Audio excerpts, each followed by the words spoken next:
had a condition that caused excessive bleeding. Because of that, I had to have my ovaries removed. When they got in, they discovered the other ovary looked a little strange, so I had everything removed. The doctor gave me injections to keep menopause from onset of menopause. After the injections, there was nothing. I would get these extreme hot flashes. My hot flashes were probably nothing anyone else has experienced. I would have a hot flash now, then 5 minutes later, after the hot flash was over, another hot flash. Your whole body is on fire. Mentally, physically, emotionally, when you have to go through that, it is different than if you go through with it. You can always decide, I don't want it anymore. But if you start taking it and you start feeling this amazing youthfulness that you feel. Before you hear this episode of the Menopod, if you feel that it's time to make a change and you want to join the Urogenius family, reach out to us at HoustonUrogynecology.com or 832-831-0362. You can also check us out on Instagram or Facebook. Our handle is The Pelvic MD. Enjoy.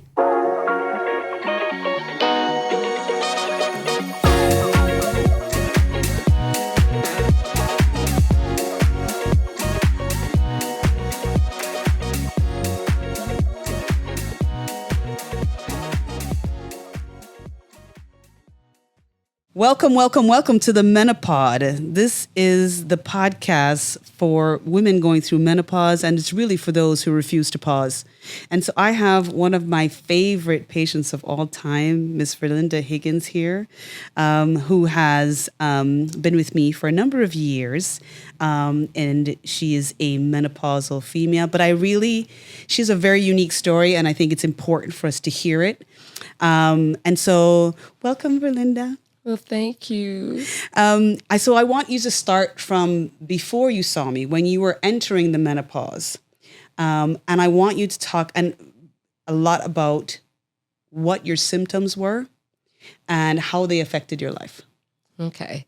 With me, it was a little different because I didn't go into menopause. I had a condition that caused excessive bleeding. Mm-hmm. And because of that, I had to have my ovaries removed, which when they got in, they discovered the other ovary looked a little strange. So I had everything removed. When I had everything removed, initially the doctor gave me injections to keep the menopause from the onset of menopause. Mm-hmm. Well, after the injections, there was nothing, and I would get these extreme hot flashes. So they started to give me pills for it. Mm-hmm.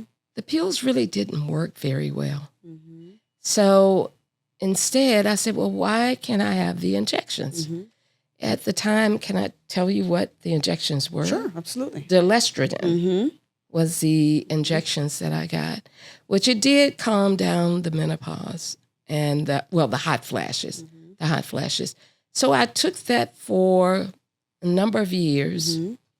The problem with the estrogen was I felt like it was causing other issues in my body. And I can't really explain. It was more loss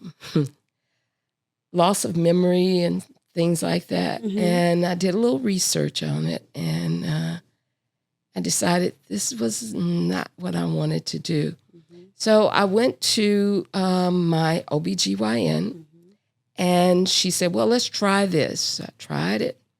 Mm-mm. It did not. I had severe hot flashes. Tell me about your hot flashes. My hot flashes were probably nothing anyone else has experienced. I would have a hot flash now. Then 5 minutes later, after the hot flash was over, another hot flash. 5 minutes later, another hot flash. So it was hot flash after hot flash. What was it like? Tell me, how is it? I mean, is it as people describe it? What were yours like? Probably worse than people describe it. Did it feel like it was coming from inside? Inside. All your whole body is on fire. And if you can imagine trying to sleep at night with that, constantly fanning yourself. Now, I'm not going to say it was like that 24/7, but quite a bit of the day it was like that. It would get to a point where I wouldn't have them for a while, and then they'd come back with a vengeance. And I think that's why my OB-GYN was trying different things. She finally said to me, well, why don't you see someone who does what is it called? What's that? Menopause? No. Endocrinology. Yes. Right. Endocrinologist. So I said, okay. And she referred me to two different people. One was a man, one was a woman. So I said, a woman would probably understand this a little better than a man. So I decided that I would go to the female, which was Dr. Terri-Ann Samuels. Ooh, who's that? This amazing woman. Cis-mans. Who, when I came to her, we talked, and she talked to me about my hot flashes, what I was going through, how she could help, and I love the fact that she runs tests on you. It's not something she just throws at you, and she, I'm talking through report. That's all right. It's okay. But that Dr. Samuels person sounds like she knows what she's talking about. She is amazing. I'm telling you. She, she talks to you, and it's not just about, your test results. It's how you're feeling, what you want out of this. And I know we talked too when we started about the fact that it wasn't just it wasn't just estrogen. It was also testosterone, which I was a little leery about. Now you're loving it. Yes, the estrogen is just estrogen, right? But what she gave me was estrogen and a little testosterone as well. And we discussed that. And, I didn't quite understand it at the time, but she made it very clear what it was. And we decided we'd start with a very low dose. Go low, go slow. Yes. And I think we've upped it a little bit since then, just a little bit since then. But I feel amazing.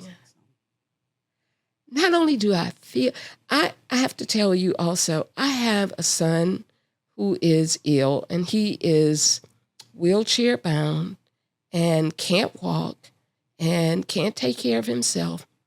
And I attribute this, my ability to take care of him, because I lift him, to the fact that I have this, that because I feel so good, I am able to function every day almost like a 40-year-old. That's right. That's what we want. People keep asking me how old I cannot even say it, right? Because you look amazing.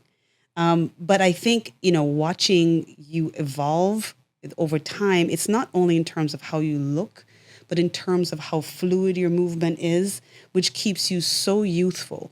And the other thing that I need to really reiterate is that women forget, right? They're like, okay, I'll wait until, life is good and then I'll go and seek help for my hormones. When you need to fill your bucket so that you have to give. And things like testosterone help with your muscle building capacity. They keep you sharp mentally.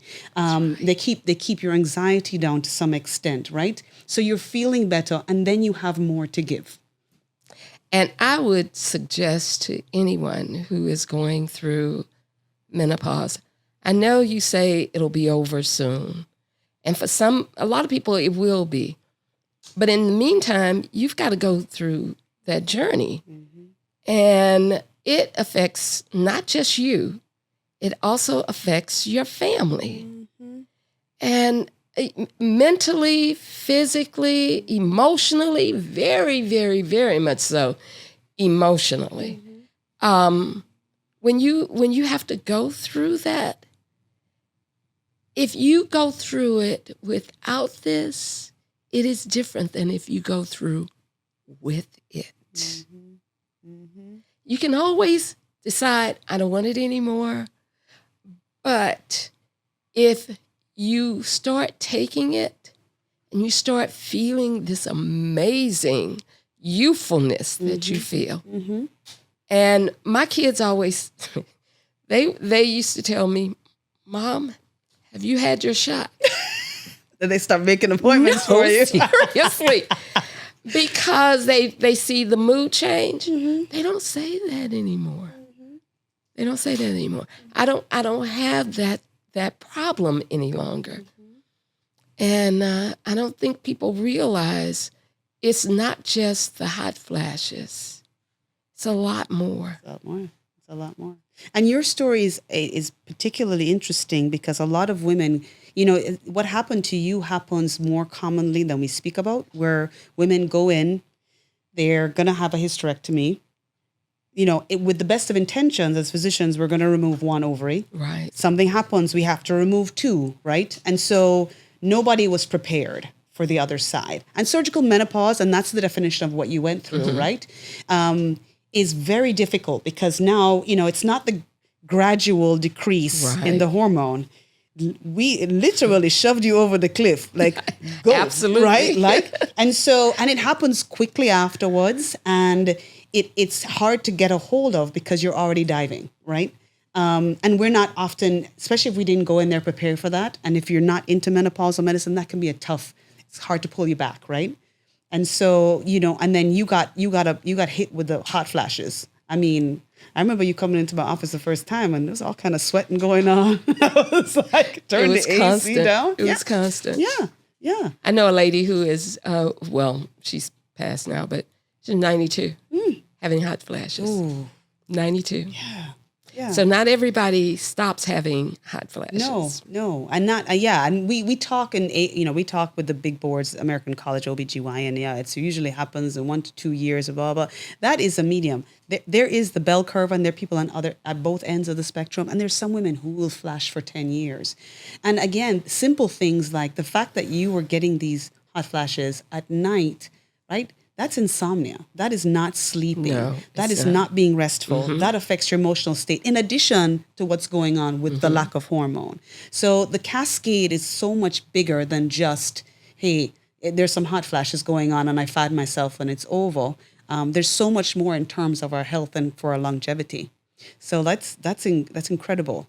So what would you say in terms of your community and women who aren't seeking help? What do you say to them? What do you think their barriers are? And what do you say to them in terms of going to get help? One of the barriers I know is money.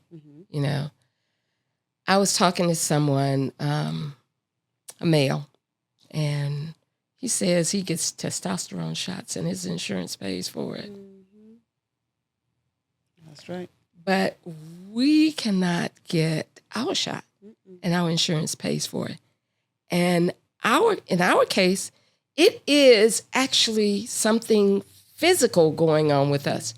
With them, with males, it's not. No. So that's one of the biggest barriers I know that people have. But I say to people who have that as a challenge, you go get your hair fixed. You go get your nails done. You go shopping for clothes to look pretty, right? And what do they say? Well, they say, well, those things make me look good. Well, this makes you look good too. Absolutely. I mean, you can polish your own nails. You can do your own hair. But this you can't do Right. on your own. That's right. Preach. So this, when you do this for yourself, not only are you doing it for you, if you got a husband out there or a boyfriend, you're doing it for him. You got children, you're doing it for them. It's true. All of this you're doing for, this is a major thing you're doing for yourself. That other stuff is minor. Wow. On the grand scheme of things. And I think, do in terms of things that make people scared or nervous, were any of those things barriers for you? Initially, they said that this could cause cancer and all that. And I did some research and I talked to you about it. And I get tested. I go get mammograms. I get tested. I've been doing estrogen for a long time. And it has had, I know other women who have not, and they have cancer. I don't. And I've been checked numerous times. So that was a little bit of a barrier. But then after, like I said, the research that I did and all the testing that I go through, it's not a worry for me. And Ms. Higgins is like a super educator, teacher of the millennium. So she's given me great advice in terms of educating my kids, which is, this is what our consultations are. I learned as much from you and as I you still learned work. from me. I know, right? At my age. And you're still killing it. Have energy. My kids at school. I cannot believe you're that old. What, the tender age of 40? We don't have to get a day after that. We don't have to say. Yeah. Do we have to say how old I am? I mean, I think if you said it, we wouldn't believe you, but you can say it. I am 71 years old. So if you don't think that I'm catching my inspiration from being beside this woman, you're on your own. Because if I look anything like you at 71, if I'm not even that, the way you move, the way you speak, I mean, it just screams youthfulness, and it's just such an inspiration. And that, I mean, I can't take credit for. I mean, you just got good genes and you're looking good. No, part of it is you, because according to my kids. Oh, according to my kids. I'll take it from your kids. Yes. Since I have been with you, I have more energy. I have more vitality. I'm just a better person inside and out. What else is there to say? Can I tell you, you are inspiring women everywhere. You continue to inspire me every single time I see you. It is an honor and a privilege to be your physician. And I thank you so much for coming to talk to me. Oh, it was my pleasure. I love this lady. You are my inspiration, too. Thank you. Welcome to the Menopause.